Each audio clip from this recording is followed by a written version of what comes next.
Welcome to the Open Access Data Center's Visitor and Contractor Induction. This induction is designed to ensure that everyone entering our facilities, whether you're a contractor or a guest, understands our safety protocols, site rules, and expectations. The aim of the induction is to make employees, contractors, and visitors aware of the general health, safety, and environmental rules and requirements, the critical site rules that must be followed at all times, and the work authorization process that governs how tasks are safely planned and executed on site. OADC is committed to the safety and health of all workers, contractors, and visitors. Risks are identified through a formal assessment process, and control measures are put in place to manage them effectively. All employees, contractors, and visitors are expected to follow OADC's critical site rules, procedures, and policies, and must report any incidents to support continuous improvement and maintain a safe working environment. You play a vital role in supporting HSE practices on site. To help, you should be aware of the risks associated with your work or area, protect and conserve environmental resources, and maintain good housekeeping at all times. It's important to minimize any adverse impact your work may have, follow the site's permit to work system and critical rules, and adhere to all procedures, including method statements and MOPs. You should also familiarize yourself with emergency response plans in your area and report any HSE incidents promptly to ensure a safe and compliant working environment for everyone. All employees, visitors, and contractors have a shared responsibility to maintain a safe and secure working environment. You must take care of your own health and safety while ensuring your actions do not put others at risk.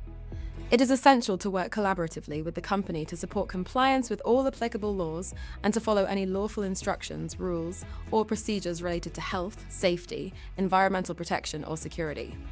Unsafe or unhealthy situations must be reported immediately, and any incidents affecting health, safety, or the environment must be reported as soon as possible, no later than the end of your shift.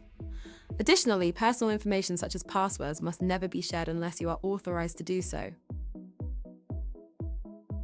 Every site you work on has specific rules and regulations that must be followed. Failure to comply can lead to serious consequences for both you and your company.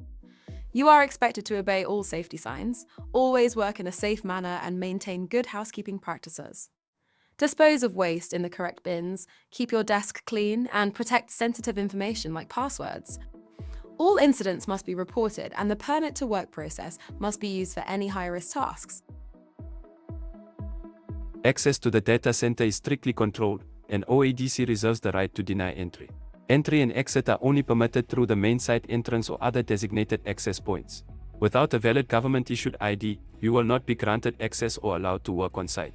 Security staff or site management may conduct random searches upon entry or exit, which may include your person, vehicle, and belongings. Never enter any area where you are not authorized to be. Before any work begins, the following requirements must be met and available on-site with the team. All contractor companies must be properly vetted, and a valid permit to work, along with all supporting documentation, must be in place. These documents must clearly outline the HSE hazards, dangers associated with the job, task, or process, as well as the specific measures and procedures to ensure the work is carried out safely. Additionally, all personnel involved must have completed the HSE induction. If any high-risk work is carried out, additional controls are required by OADC to ensure safety. This includes tasks where stored energy, such as electrical, hydraulic, or pneumatic, could be released, or where invasive action is taken on a live system, such as electrical work. It also applies to activities that generate sparks or flames, like arc welding or flame cutting, and to work conducted at heights above 2 meters on temporary structures, or where people are suspended, excluding ladders up to 3 meters. Additionally, extra precautions must be taken when working in oxygen-deficient or explosive gas environments, such as confined spaces.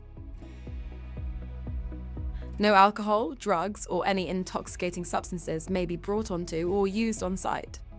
Entry to all presence at the workplace is strictly prohibited if a person is under the influence of alcohol or drugs. Random testing for alcohol or substance abuse may be conducted at any time. If you are taking prescribed medication that could impair your ability to work safely or effectively, you must inform management or supervisory staff. Let's take a look at the emergency procedure. When alarm sounds, leave immediately by nearest exit. Proceed in an orderly manner to assembly point. Remain at assembly point until all clear is given. before attempting to extinguish a fire. Check for your own safety before attempting to extinguish the fire. Ensure there is a clear exit for immediate escape should this become necessary. At all times, keep your mind focused on the availability of a safe retreat. If this is threatened at all, leave at once. All offices, toilets, buildings, and undercover car parks are smoke-free zones. Smoking is only permitted in a designated smoking area. This area will be signposted to indicate smoking is allowed, and a receptacle for the extinguishing of cigarettes will be provided. Make sure you put the cigarette out before you leave the area. Symbolic safety signs are used to communicate information. They are based on a picture form, so they are easy to remember and the message is clear. Symbolic safety signs must be complied with for your own health and safety. Management is responsible for ensuring that their employees have the correct type of PPE and must ensure that their employees use their PPE correctly. Employees are responsible for maintaining their PPE in good condition. PPE to be checked before use. Let's look at isolation and lockout. No person may operate a machine unless the guards are safely and securely in place or manager has declared the machine safe for use. All contractor employees who work on machinery must be trained on such. Permits to work must be obtained for all types of energy isolation from the site personnel. Lock out all machines or systems before repair/maintenance commence. When it comes to safeguarding the workplace, make sure the workplace is made safe before you commence work. If necessary, demarcate/barricade the area. Ensure all demarcations/barricades are visible and no unauthorized people enter the area. Upon completion of all work, make sure all demarcations/barricades are removed and the workplace is returned to normal operating conditions. You use the right type of ladder for the task. The ladder is in a good working condition. The ladder is fitted with non-skid devices on the feet to ensure stability of the ladder during normal use. The ladder is lashed, held, or secured whilst being used to ensure stability. You do not climb up the ladder with tools/equipment in your hands. You maintain a 3-point contact while climbing up the ladder. You do not have doors which can knock it over if it opens unexpectedly. You report damaged ladders to your supervisor. You carry ladders in the horizontal position when transporting it. You are not allowed to perform any work beyond your training, competence, or authorization. Do not handle or interfere with electrical equipment unless you are trained and competent to do so. Only qualified electricians are permitted to construct, install, maintain, or repair electrical installations on site.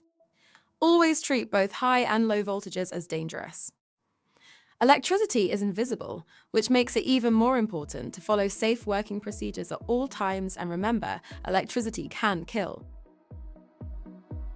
When lifting objects, do not attempt to lift anything bulky or very heavy on your own. Always ask for help.